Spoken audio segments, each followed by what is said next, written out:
Angriff! Achtung! Granate! Überprüfen Sie die Waffen. Sie dürfen nicht...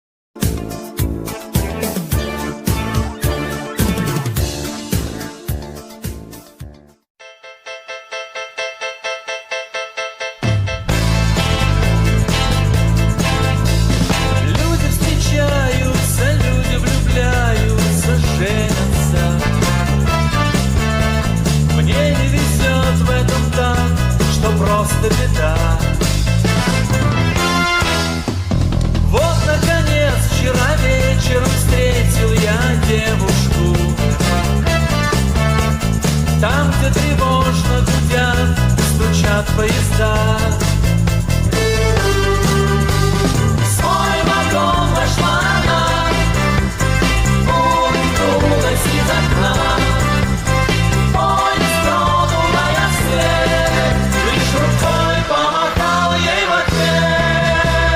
Волосы русые, в косы сплетенные, а в глазах небо бездонного синь, улыбки весна. Стройная, милая, очень красивая девушка.